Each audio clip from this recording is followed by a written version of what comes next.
Hi everyone, this is Chris from A Bar Above, and you may be wondering why I have yeast and a couple of beers sitting on my bar, and I'll answer that question here in a second. Stay tuned.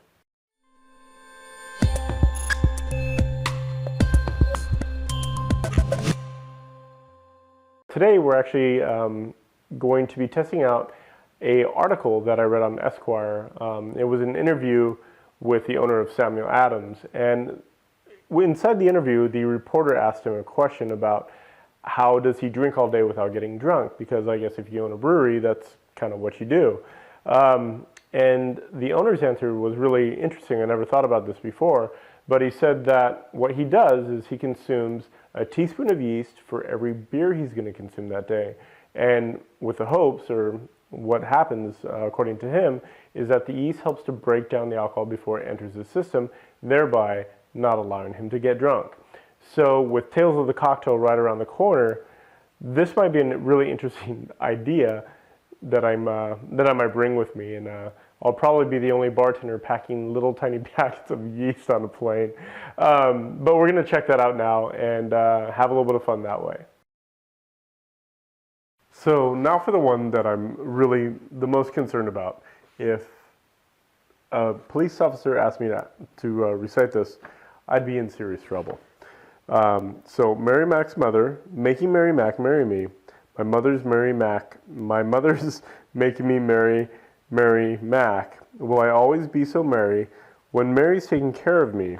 Will I always be so merry when I marry Mary Mac?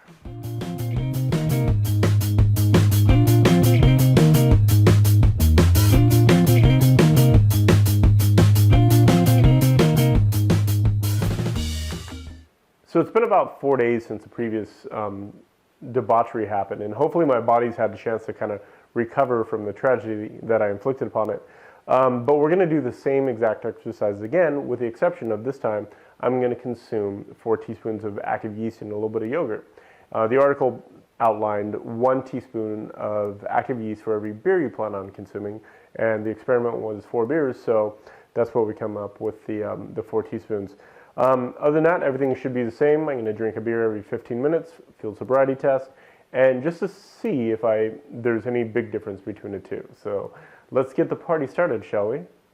So about 15 minutes ago, I finished eating the yeast and the yogurt. And for any of you that are thinking about doing this at home, before a Friday night out with friends and you want to stay coherent, good Lord, don't do it. It was so bad.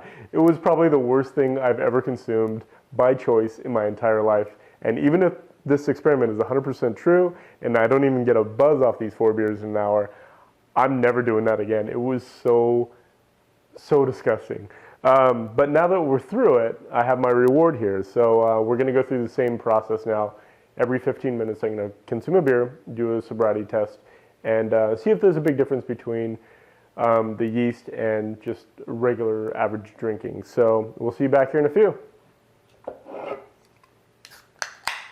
Love that sound. All right, so Mary Mac's mother, making Mary Mac marry me. My mother's making me marry Mary Mac. Will I always be so merry when I marry Mary? Will I always be so merry when Mary's taking care of me? Will I always be so merry when I marry Mary Mac?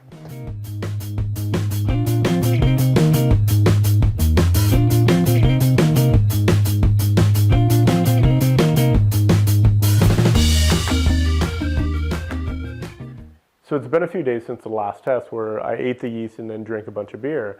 And I will say that second day hit me a lot harder than the first. I actually felt a lot more intoxicated that second day, but I don't think it had anything to do with the yeast. I wasn't really feeling that well going into that second test. So I think me not feeling so well actually made the alcohol hit me a little bit harder than the previous test. So I will say that I would not recommend eating the yeast. It didn't do anything positive for diminishing the effect of the alcohol in me personally, but this isn't a very scientific study. And if you want to try it out, I'd love to hear your results as well, but I definitely wouldn't recommend it just because eating yeast is kind of disgusting with yogurt. So those are my results, and just wanted to put this to the test, and I'm glad I was here for you, and I'm glad I could donate my body to science. So we'll have some more videos for you here in the future, but I just thought this would be a lot of fun, and I guess the takeaway message from the review here is friends don't let friends eat yeast and yogurt. It's just a bad idea. And I was secretly hoping that this would definitely work out for Tales of the Cocktail, being able to drink all day and not quite feel intoxicated, but that's definitely not the case. So until the next video, have a great shift, and cheers. If you enjoyed this video, subscribe to our YouTube channel, find us on Google+, or visit us at abarabove.com.